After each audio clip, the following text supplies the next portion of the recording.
Okay, the first thing I'm going to do is scan the room.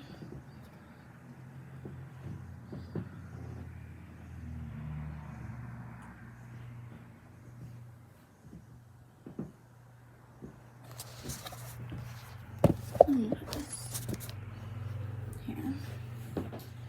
Okay. Let me get this. Frances Smith is a 55-year-old female, has come to the occupational health nurse's office asking for help with a back problem. During the interview, she states that she is recently experiencing burning in the lower back in an area just below the waist and has pain in her shoulder muscles. She denies pain in her hips and legs.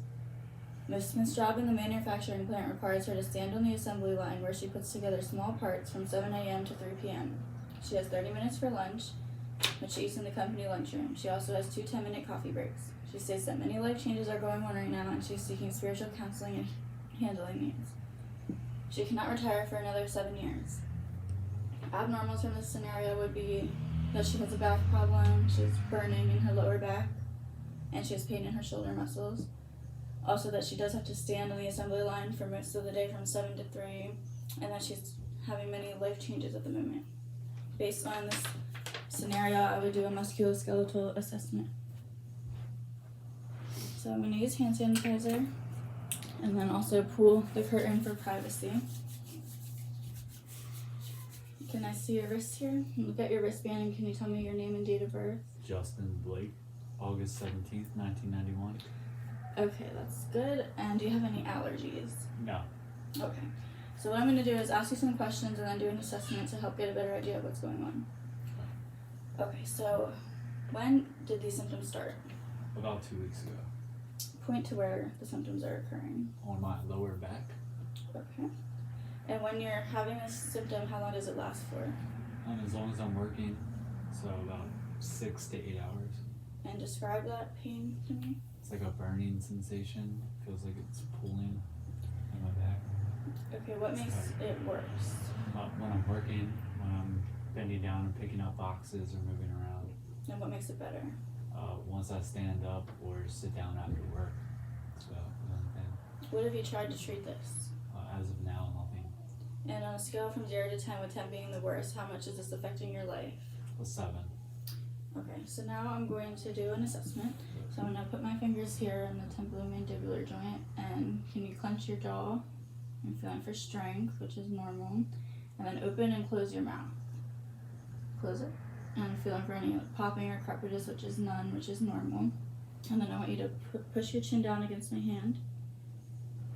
And then push this way to the right and to the left. And there's good strength and range of motion, which is normal. Then I want to put your chin down to your chest. And then look the whole way up as high as you can. This is hyperextending. And then put your chin to your right shoulder and to your left shoulder. And then bring your ear towards your left shoulder and towards your right shoulder.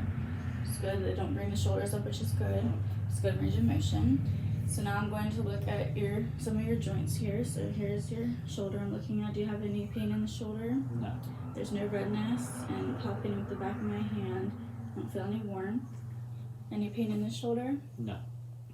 Palpate here. I feel no warmth, and I see no redness. See your wrist here.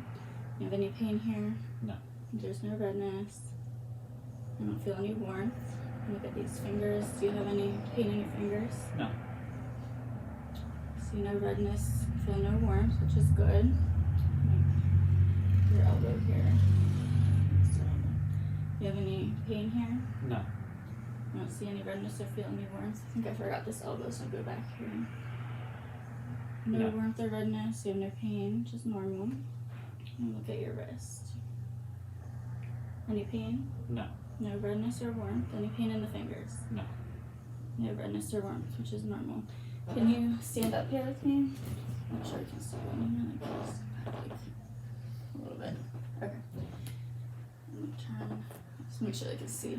Okay. So I'm going to flex your arms in front of you. And then go back behind you here like this. Good. And then behind your head here like this. And then put them behind your back. And then we're going to go up like this above your head and put them together. And that's good range of motion there, we have no issues. You put your arms down. And then we're gonna push your arms out to the side here. And then I'm gonna put my arms under here. Can you push down against them? And up and push up against them. Okay, that's good. And then you flex and extend your elbows. And that's normal. And then take your wrists here, and plantar flex and dorsiflex them. And then you're going to externally rotate, so turn them outwards. And internally rotate, so inwards. And then we'll take your fingers and plantar flex them down, and dorsiflex them up. And that's good. And then we're going to take your fingers here and abduct them, pull them away from each other, and adduct them, put them back together. And then I'm gonna abduct and pull them apart again. I'm gonna try to squeeze them together and just don't let me close them. That's good, there's good strength and range of motion there. Okay, you can have a seat back down. Let me move this cat out of the way. Can you get? Sorry. I think I need to adjust the camera so I can see your. I can't see her. Let me put it down here for a minute. Okay, so I'm going to assess your legs here. So, looking at your knees, I don't see any redness. Do you have any pain in either of your knees? No.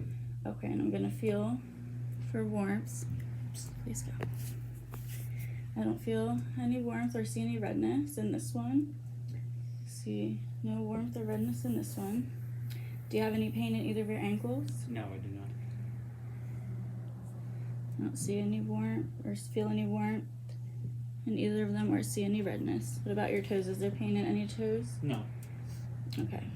I'm feeling here. I feel no warmth. I see no redness, which is good. Okay, let me see if we can see.